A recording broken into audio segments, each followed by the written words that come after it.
नमस्कार दोस्तों, स्वागत है आप सभी का एक बार फिर से हमारे चैनल में। दोस्तों, आप हमारे वीडियो का टाइटल तो देख ही चुके हैं कि श्री कृष्णा जन्माष्टमी के दिन ले आना ये 5 चीज घर भर जाएगा पैसों से। तो इस वीडियो को ध्यान से देखिए, ध्यान से सुनिए। अगर आपको समझ में नहीं आते तो कमेंट बॉक्स में कमेंट करके पूछ सकते हैं।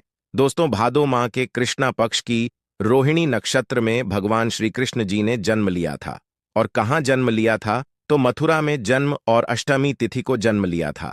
इसलिए जो अष्टमी तिथि है भादो माह की रोहिणी नक्षत्र की, इसको श्री कृष्ण जन्माष्टमी माना करके हम जो भगवान श्री कृष्ण की पूजा करते हैं। तो इस वर्ष 2024 में कृष्णा जन्माष्टमी को लेकर के बहुत से लोग भ्रमित हैं कि कृष्णा जन्माष्टमी कब मनाए। 26 या फिर 27 अगस्त को कृष्णा जन्माष्टमी है, तो आपको परेशान नहीं होना है, वीडियो में जानते हैं। तो दोस्तों, जो 26 अगस्त सुबह 3:29 में यह भाद्रपद मास के कृष्णा पक्ष की जो है अष्टमी तिथि शुरू होगा, और अष्टमी तिथि की ही हम सब जो हैं कृष्णा मानते हैं। और इसकी जो समाप्ति रहेंगे दोस्तों 27 अगस्त को सुबह 2:19 पर होगी। 26 या फिर 27 अगस्त को कृष्णा जन्माष्टमी मनाएं। तो जितने भी गृहस्थ लोग हैं, जैसे कि हम सभी लोग जितने भी गृहस्थ हैं, 26 सितंबर को इस वर्ष 2024 में कृष्णा जन्माष्टमी मनाएंगे। और जो साधु संत सन्यासी वैष्णव संप्रदाय के लोग हैं, साधु संत हैं, सन्यासी हैं, ऐसे लोग 7 सितंबर को कृष्णा जन्माष्टमी मनाएंगे। क्योंकि दोस्तों, रोहिणी नक्षत्र जो 27 अगस्त को ही है, रोहिणी नक्षत्र जब लगे तब हम सब जो है कृष्णा जन्माष्टमी मानते हैं। और पूजा करने का जो शुभ समय रहेगा दोस्तों, वो भी मैं आप लोगों को थोड़ा सा बता डन कि आप कितने समय पूजा कर सकते हैं कृष्णा जन्माष्टमी के दिन। तो दोस्तों, रात्रि में जो पूजा करने का 11:19 शुभ मुहूर्त शुरू होगा, जिसकी समाप्ति तिथि रहेंगे 12:43 अर्थात 44 मिनट का आपको कोई समय रहेंगे। इस समय आप जो पूजा करते हैं, भगवान श्री कृष्ण अतिशीघ्र प्रश्न होते हैं। तो ऐसी कौन सी चीज है जी समय श्री कृष्ण जन्माष्टमी के दिन घर में खरीद करके लाना चाहिए, जिससे हमारे अध्यात्म में उन्नति हो, हमारे घर धन दौलत से परिपूर्ण बने रहे। जिस तरह धनतेरस तिथि होती है, उसे दिन बहुत सारी चीजों को घर में ला करके रखना से हमारे घर में धन दौलत की बरकत होती है। आपने देखा होगा जो धनतेरस है, इस दिन धनिया का बहुत ही ज्यादा महत्वपूर्ण होता है। धनतेरस तिथि के दिन कोई भी व्यक्ति अपने घर में धनिया खरीद करके लेट हैं और उसे धनिया का चिढ़ा पूरे घर में करते हैं। ये उसे धनिया को पूरे घर में छिड़कने के बाद उसे मिट्टी में डाल करके बोल देते हैं।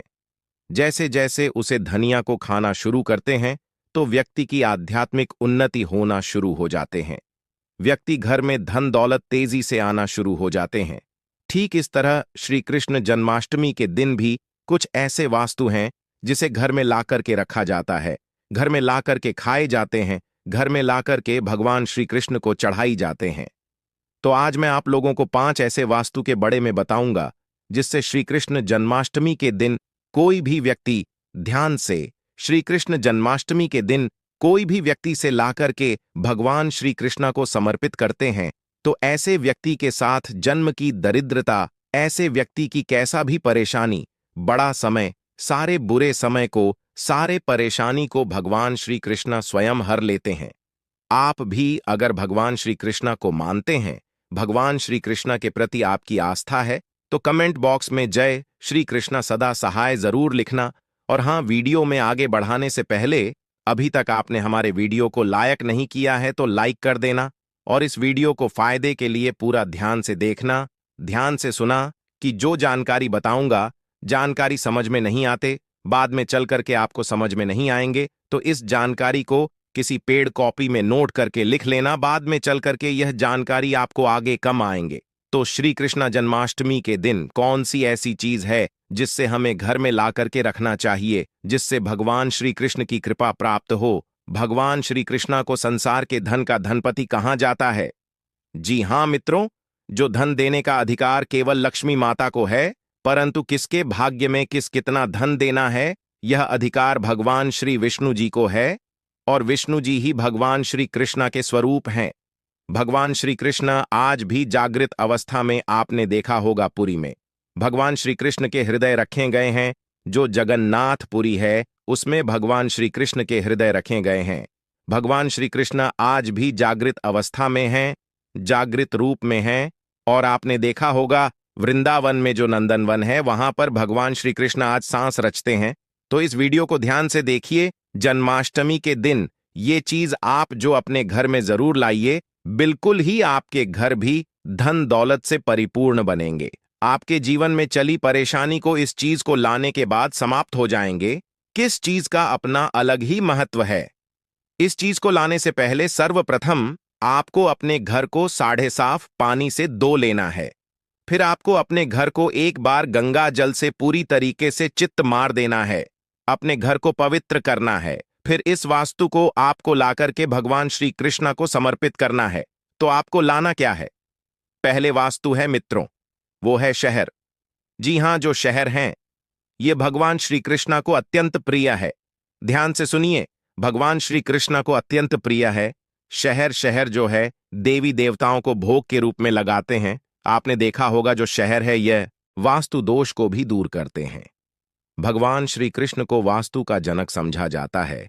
जहां पर भगवान श्री कृष्ण के बाल अवस्था रूप का मूर्ति रखा जाए, जिसे हम जो हैं बाल श्री कृष्णा बोल सकते हैं, या फिर एक तरह के छोटा कृष्णा बोल सकते हैं, ये फिर बाल गोपाल बोल सकते हैं।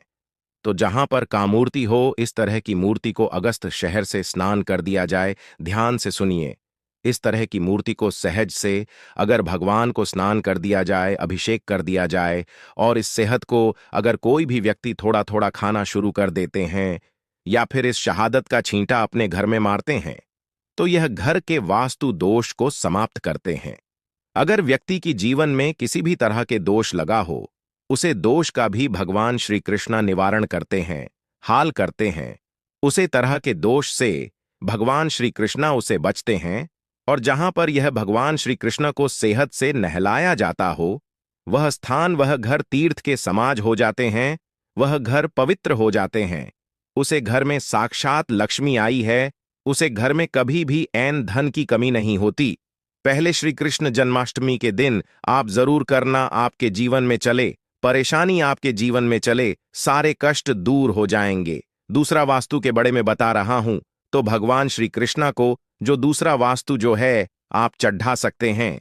जो वीडियो है यह भगवान श्री कृष्ण को अत्यंत प्रिय है, और यह मां सरस्वती के भी जैन तो प्रिया एक तरह के बाद यंत्र हैं। तो जो व्यक्ति भगवान श्री कृष्ण को बिना चढ़ते हैं, ऐसे व्यक्ति की बुद्धि तीव्र हो जाते हैं। ऐसे जो व्यक्ति हैं यह आगे चलकर के गुणकारी बनते हैं। ऐसे व्यक्ति एक तरह के गिद्ध संगीत के मध्य से आगे बढ़ते हैं। ऐसे व्यक्ति राजनेता बनते हैं। तो जो व्यक्ति भगवान श्री कृष्ण को कृष्णा जन्माष्टमी के दिन पीड़ा भेंट करते हैं, ऐसे व्यक्ति की अध्यात्म उन्नति होता है। ऐसे व्यक्ति राजनीतिक बनते हैं। फिर ऐसे व्यक्ति आगे चलकर के जो कहा जाए संगीत आगे बढ़ते हैं। तीसरा है मोर पंख। ध्यान से सुनिए, यह जो मोर पंख अगर कृष्णा जन्माष्टमी अगर सांप लाकर के भगवान श्री कृष्ण को समर्पित कर देते हैं, तो मोर पंख को बहुत ही पवित्र समझा जाता है। ये घर में सकारात्मक ऊर्जा को बढ़ाने का काम करते हैं। घर में नकारात्मक ऊर्जा उसे समाप्त कर देते हैं। भगवान श्री कृष्ण अपने मुकुट में स्वयं मोर पंख धारण किया हुए हैं। तो एक कम करना, श्री कृष्णा जन्माष्टमी के दिन मोर पंख जरूर खरीद करके लाना, भगवान श्री को समर्पित करना।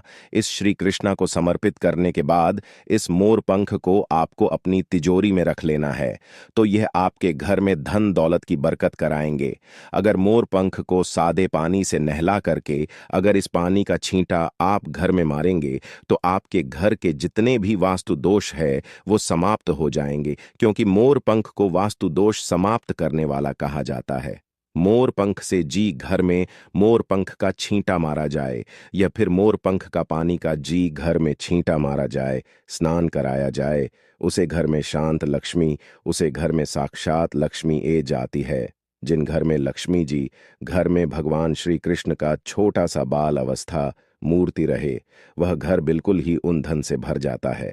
चौथी वास्तु बता रहा हूं, जैसे श्री कृष्ण जन्माष्टमी के दिन जरूर लाना चाहिए।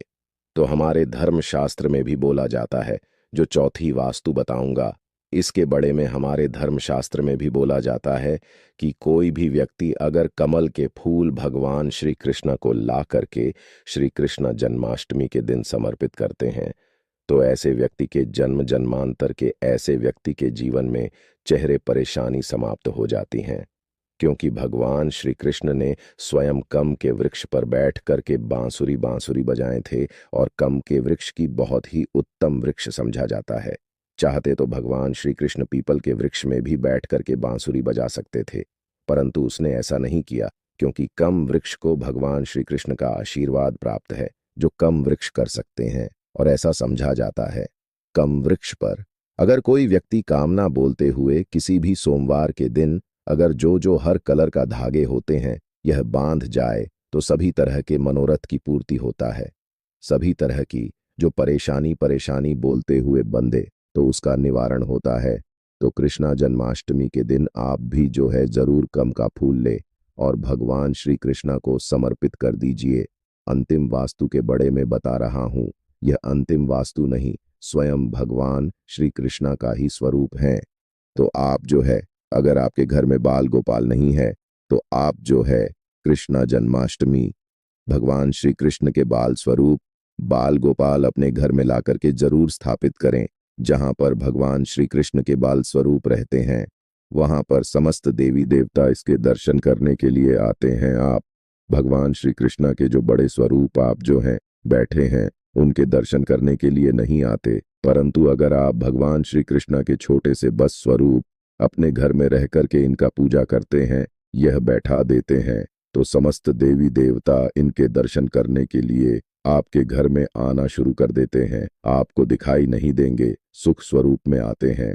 तो यह जो भगवान श्री कृष्ण के जो मूर्ति कहे जान वाले बस स्वरूप है, यह ला करके घर में स्थापित करते हैं, तो आपके अध्यात्म उन्नति होगा, आपके जीवन में सारे परेशानी का निवारण होगा। कम करना, भगवान श्री कृष्ण के जो छोटे से आप मूर्ति लेंगे, बाजार से जो बाल गोपाल लेंगे, इससे डेली के दिन डेली जो है गंगा जल में थोड़ा सा स्नान कर देना, या फिर सादे पानी से स्नान कर देना, और इसके स्नान किया हुए जो पानी है, इसके चित्त पूरे घर में मारते, तो आपके घर में नकारात्मक शक्ति वो समाप्त हो जाएंगे। आपके घर में किसी ने तंत्र बड़ा बुरी नजर बुरी शक्ति समाप्त हो जाएंगे। आपके घर में लक्ष्मी का बंधन होगा, जिसके कारण लक्ष्मी आना रुक चुकी है। आपके जीवन में धन का भाव हो रहा है, कर्ज का भर बांट चुका है, तो भगवान श्री कृष्ण को नहलाएंगे। जो पानी यह पीना शुरू कर दीजिए, इस पानी के पूरे घर में छिड़कना है। आपके घर कुछ दिनों के भीतर में धन वैभव से परिपूर्ण बन जाएंगे, और देखते ही देखते आप अपने घरों के आसपास में रहने वाले जो पड़ोस हैं, घर के आसपास में रहने वाले जो लोग हैं, उससे ज्यादा धनवान बनना शुरू हो जाएंगे। उससे जल्दी आप जो तरक्की पाना शुरू कर देंगे। तो हमने वीडियो में बताया कि श्री जन्माष्टमी के दिन ये 5 चीज अपने लाकर के घर में जरूर स्थापित करें। 5 में से पांचों चीज नहीं ला पाते, तो कोई भी एक चीज लाकर के अपने घर में स्थापित करें। इस लक्ष्मी की कृपा प्राप्त होगा, भगवान श्री कृष्ण की कृपा प्राप्त होगा, और देखते ही देखते आपके घर जो धन दौलत से परिपूर्ण बन जाएंगे। आपके घर में किसी भी वास्तु का अभाव नहीं होगा। वीडियो समाप्त करने से पहले कमेंट बॉक्स में श्री कृष्णा सदा सहाय करें जरूर लिखे हैं।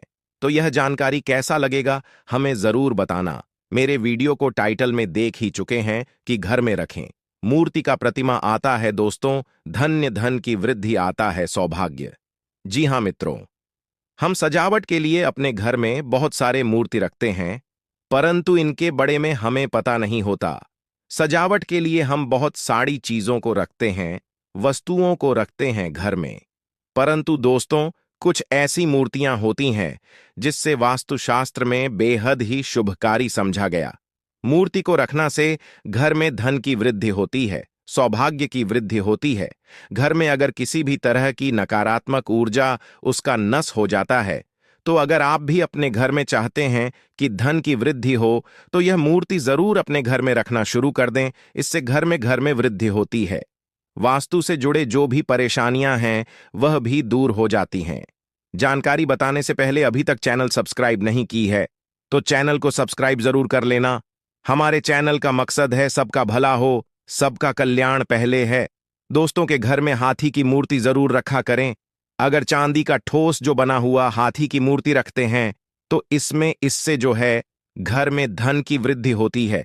आपने जरूर देखा होगा, महालक्ष्मी जो प्रतिमा रहती है उसके सामने में चांदी हाउस के सामने जो हाथी होता है वो धन की वृद्धि दिखाई देते हैं।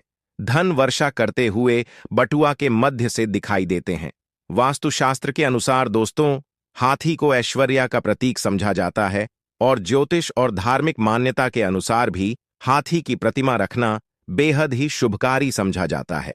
हाथी की मूर्ति हो सके तो पीतल या चांदी की जरूर रखा करें और इसे शयन कक्ष में रखना से धन की वृद्धि होती है। शयन कक्ष में रखना से अगर राहु से संबंधित जो भी परेशानियां हैं, जो भी दोष है, वह दूर हो जाती है। दूसरा है हंस। जी हां दोस्तों, जो हंस होता है ना, इसे जोड़े रूप में करना चाहिए। अगर वैवाहिक जीवन में परेशानियां ए रही